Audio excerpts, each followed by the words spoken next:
kicked off. I'm in that Lepping Lanes end. Yes, it was still in the middle section that it was really getting chock-a-block. And 90 seconds into the game, we hit the crossbar. And so there's a great roar. And then there was a surge. You could, just like a...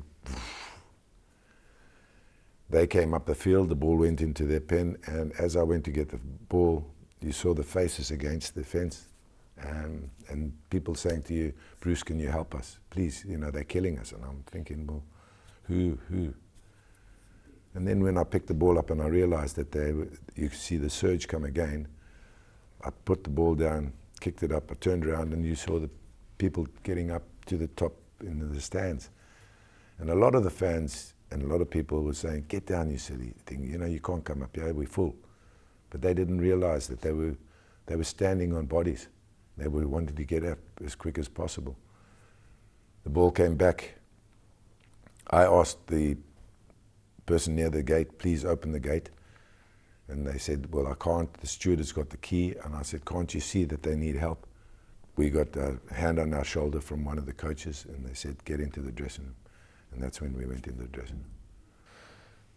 There was no really real talking. One of the fans came in and he said, I've seen 10 dead bodies already and it's a disaster. So Kenny ushered him out because he didn't want to upset the players. And then the referee came in and said, no, the game's been called off. And from that moment on, we didn't say much to each other. We got on the bus with their families. 1.5 hour, 2 hour journey back to Liverpool was listening to the radio, and the radio coming through 20 bodies, 25 bodies. And I think it was when we got to 30 bodies, we switched off the radio and waited until we got home and saw what had unfolded. It was one of the worst times of my life. But had it been at another club, I think I might, everybody might have been, say, this is it, I don't want football anymore. But because it was Liverpool Football Club and what we did and how we got round it was fitting, because Liverpool is a city of family. You took the time, the trouble to go to some of the funerals, and I know the other players did as well. Was that an important part of the process for you of connecting with those affected? Yes, it was.